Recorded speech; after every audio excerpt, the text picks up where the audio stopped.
아브라함이 86세가 되었을 때 자식을 품에 안게 됩니다. 그 아이의 이름은 이스마엘이고요. 그 아이의 엄마는 애굽 여인 하갈입니다. 하갈은 아브라함의 아내인 사레의 여종이지요. 그래서 사레가 남편에게 제안해서 아브라함이 그 여종과 동침해서 아이를 낳게 되었다라는 건 여러분들께서 이미 잘 알고 계시리라 봅니다. 자, 이 아이가 태어나고 나서 13년이라는 세월이 흐릅니다. 아브라함의 나이는 99세가 되고 이 아이도 자라서 13살이 됩니다. 아브라함은 이 아이가 장차 자신의 대를 이을 것이다 라고 마음을 굳히게 됩니다. 그러던 어느 날 하나님께서 아브라함에게 찾아오십니다. 오셔서 이렇게 말씀하십니다. 1절 보십시오. 나는 전능한 하나님이라 너는 내 앞에서 행하여 완전하라. 네. 하나님은 자신을 전능한 하나님이라고 소개하시는데 성경에서 하나님께서 자신을 전능한 하나님이라고 소개하시는 부분이 여기에서 처음으로 등장하고 있습니다. 하나님께서 왜 아브라함에게 자신을 전능한 하나님이라고 소개하셨을까요? 전능하다는 단어 속에는 하나님의 능력이 얼마나 무한하신지가 담겨져 있지요. 우리는 인간에게 전능하다라는 단어를 붙이지 않습니다. 인간은 과학이라든지 예술이라든지 아니면 정치라든지 기타 등등 다양한 분야 가운데서 특정 어느 한 분야에서 자신만의 능력을 어느 정도 발휘할 수 있습니다. 하지만 한 인간이 세상의 모든 일을 다 충분히 아우를 수 있는 능력은 발휘할 수 없습니다. 하나님은 그런데 인간과 다르시지요. 하나님은 모든 만물을 창조하신 하나님이시고 또 모든 만물을 이렇게 주관하시는 전능한 하나님이십니다. 그래서 인간에게는 막히는 일이 있어도 하나님에게는 막히는 일이 없습니다. 하나님께서 아브라함에게 자신을 전능한 하나님이라고 소개하신 것은 아브라함이 현재 가지고 있는 생각을 바로잡아주기 위해서입니다. 아브라함은 애굽의 여인 하갈이 낳은 그 아이, 즉 이스마엘이 자신의 대를 이을 것이다 라고 생각하고 있었는데 하나님은 그 생각을 바로잡아 주시기 위해서 이렇게 자신을 전능한 하나님이라고 소개하시는 것입니다. 19절 말씀 보십시오. 하나님이 이르시되 아니라 네 아내 사라가 내게 아들을 낳으리니 너는 그의 이름을 이삭이라 하라. 내가 그와 내 언약을 세우리니 그의 후손에게 영원한 언약이 되리라. 한번 생각해 봅시다. 여러분, 현재 아브라함의 나이가 99세고요. 그의 아내 사레의 나이가 89세입니다. 그러니 나이 많은 노인들이지요. 13년 전까지만 해도 이들은요, 인간적인 방법을 찾았습니다. 세상적인 방법을 찾아가지고 사레는 자신의 여종과 남편이 동침해서 딱 자식을 낳게 했어요. 그들의 생각대로 일이 이루어졌지요. 자, 그리고 세월이 흘러 이제는 두 사람이 모두가 자신들이 더 이상 자식을 낳을 수 없는 상태에 놓여 있다라는 사실을 참으로 잘 알고 있습니다. 바로 이러한 때에 하나님께서 찾아오신 것이에요. 그리고 사레가 자식을 낳을 것이다. 그 아이의 이름을 이삭이라고 하라. 이렇게 말씀하십니다. 이것은 약속이지요. 하나님은 아브라함과 이 약속을 맺기 위해 자신을 전능한 하나님이라고 소개하고 계십니다. 여러분 기억합시다. 인간의 능력으로는 할 수 없는 바로 그 일을 이루시는 분이 하나님이십니다. 그분이 우리가 믿는 전능한 하나님이십니다. 우리가 하나님을 전능한 하나님으로 믿는다면 삶의 어려운 문제에 직면했을 때마다 어떻게 해야 할까요? 그 문제를 하나님께 온전히 맡겨드리면 되지요. 제가 얼마 전에 아들과 함께 물놀이장 갔다 왔습니다. 이 아이가요, 저에게 아빠 나 수영할 줄 알아 라면서 이렇게 자신이 그동안 연습한 이 수영 실력을 보여주더군요. 팔과 다리를 움직이는 동작은 참 아름답고 사랑스러운데 이 아이가 얼마 못 가서 물속에 꼬르륵 가라앉는 거예요. 제가 보니까 이 물에 대한 그런 무서운 마음을 가지고 있고요. 그래서 이 물에 자신의 몸을 온전히 맡기지 못하고 있는 것을 제가 알게 되었습니다. 우리는 수영할 때 이 물에 몸을 편안하게 맡겨야 그래야 몸이 뜨게 되고 머리도 들게 되고 숨도 쉬게 되고 팔다리를 움직여 원하는 목적지까지 이동할 수가 있습니다. 이 아이는 아직까지 그 단계까지 올라가려면 좀 더 연습 많이 해야 되겠더군요. 그때 드는 생각이 있는데 신앙생활도 이와 비슷해 보입니다.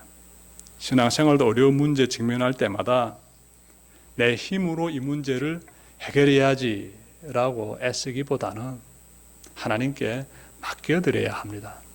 그 자체가 참 중요합니다. 하나님, 내 힘으로는 인생의 이 무거운 문제 해결할 수 없습니다. 하나님은 전능한 하나님이시지 않습니까? 도와주세요. 이렇게 하나님께 기도로 아뢰면서 이 문제를 맡겨드리는 것이 아주 중요합니다. 그 모습이 신앙인이 꼭 가져야 할 귀한 참으로 아름다운 신앙의 모습이지요. 그런데 아브라함은요 13년 전에 이 부분에서 실패했습니다. 하나님께서 자식을 주시겠다고 약속하셨는데 아브라함은 그 약속이 이루어지기까지 기다리지 못했지요.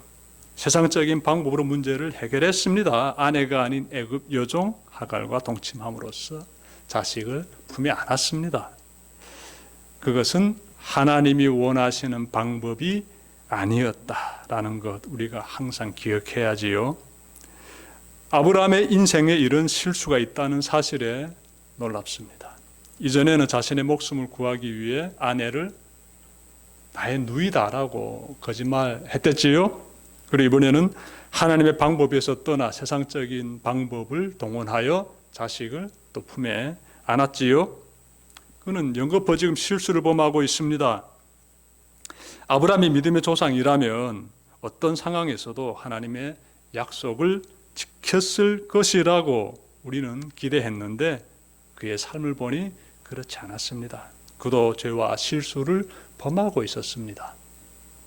죄로 넘어지고 실수로 넘어지는 아브라함을 보니 우리와 비슷해 보입니다.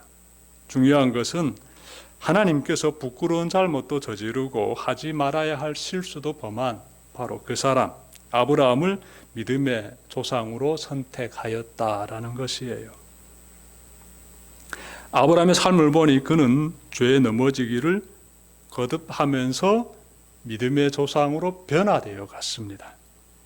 이런 그에게 찾아오신 하나님께서 나는 전능한 하나님이라고 말씀하시며 너는 내 앞에서 행하여 완전하라 라고 요구하십니다.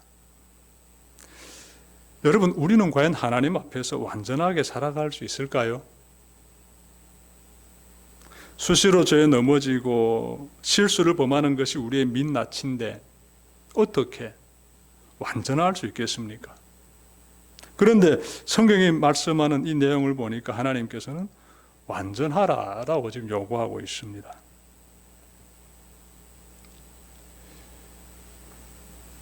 완전하다라는 이 단어의 의미를 우리가 성경에서 우리가 좀 자세히 살펴본다라게 되면은 우리도 완전할 수 있겠다라는 그런 가능성을 발견할 수가 있어요.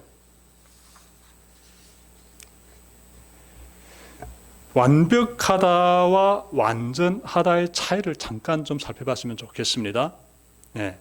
완전하다와 완벽하다는 다릅니다.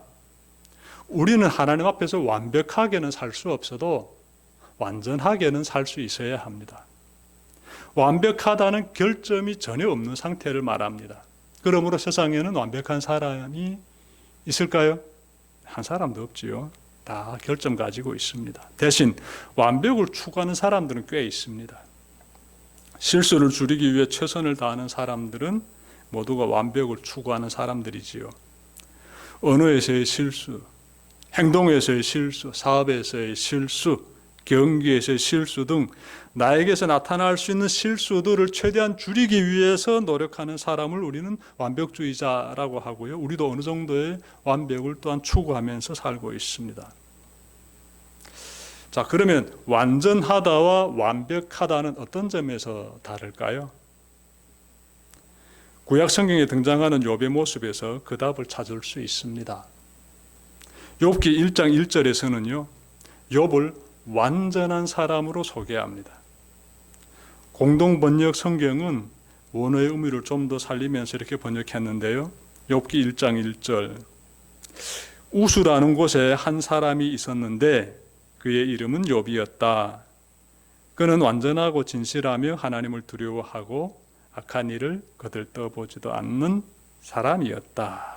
예. 욥에 대해서 그는 완전한 사람이다라고 소개하고 있지요. 욥은 완벽한 사람은 아니지만 완전한 사람이었어요. 욥기를 읽어보면 욥도 하나님 앞에서 자신의 의를 지나치게 내세우는 그러한 실수를 범한 사람이에요. 이런 욥을 성경은 완전한 사람이라고 평가하고 있는데, 왜냐하면 그의 삶은 하나님 앞에서 살아가는 삶이었기 때문에 그래요. 하나님은 욥의 삶을 잘 아셨기 때문에 욥은 완전한 삶을 산 사람이라고 칭찬하신 것입니다. 욥기 1장 8절 말씀입니다. 여호와께서 사탄에게 이르시되 내가 내 종 욥을 주의하여 보았느냐? 그와 같이 온전하고 정직하여 하나님을 경외하며 악에서 떠난 자는 세상에 없느니라. 여기서 온전하고라는 히브리 단어가 이 탐인데, 이 단어가 완전하다라는 의미를 담고 있습니다. 하나님은 욥을 어떻게 완전한 사람으로 평가하시는 것이지요. 하나님이 원하시는 완전한 삶이란 하나님 앞에서 행하는 삶이며 하나님과 동행하는 삶입니다. 즉 하나님과 좋은 관계를 맺는 그 삶이 바로 하나님 보시기에는 완전한 삶이에요. 하나님은 아브라함의 실수투성이의 삶일지라도 그를 완전한 삶의 자리로 인도하고 계십니다. 여러분, 우리도 마찬가지입니다. 우리도 부족함과 연약함을 다 가지고 있는데 하나님께서 이 모든 걸 너무나 잘 알고 계십니다. 우리가 자주 넘어지고 실수하고 그럴지라도 다시 하나님을 찾고 하나님을 의지한다면은 하나님께서 우리를 품어주시고 하나님 앞에서 걸어가는 삶 살도록 인도하십니다. 완전한 삶의 주인공이 될 수 있도록 도와주시지요. 하나님은 이어서 아브라함에게 다시금 자손의 번성을 약속하시고요. 오늘 보면 4절에서 나옵니다. 그리고 그의 이름을 아브람에서 아브라함으로 개명시켜 주십니다. 5절에서 나오고 또 자손의 번성은 4절에서 나오고 이렇게 말씀이 이어지고 있습니다. 아브라함의 이름 속에는 많은 무리의 아버지라는 의미가 담겨 있습니다. 하나님은 자손의 번성만 약속하신 것이 아니라 이어서 그의 후손에게 가나안 땅을 주겠다라고 또 약속하십니다. 그리고 내가 내 언약을 나와 너 및 내 대대 후손 사이에 세워서 영원한 언약을 삼고 너와 내 후손의 하나님이 되겠다 이렇게 약속하십니다. 7절에서 나와요. 너와 내 후손, 그들과 함께하는 하나님이 되겠다. 엄청난 축복의 약속이지요. 자, 이렇게 되어 아브라함은 하나님이 지어주신 이름대로 특정 민족만의 조상이 아닌 많은 사람을 하나님께로 인도하는 열방의 조상이 되고요. 그리고 하나님 앞에서 완전한 삶을 시작하게 됩니다. 말씀 마치려고 합니다. 지금까지 우리와 크게 다를 바 없는 아브라함을 완전한 삶의 자리로 인도하시고 믿음의 조상으로 세워가시는 하나님에 대해 전해드렸습니다. 하나님이 원하시는 완전한 삶이란 하나님 앞에서 살아가는 삶, 하나님과 동행하는 삶이에요. 이 말씀을 마음에 잘 새기고 아브라함처럼 하나님 앞에서 살아가는 삶, 완전한 그리스도인의 그 아름다운 예배자의 삶을 잘 살아내는 대성의 모든 교우들 되시기를 주님의 이름으로 축원합니다. 기도드립시다.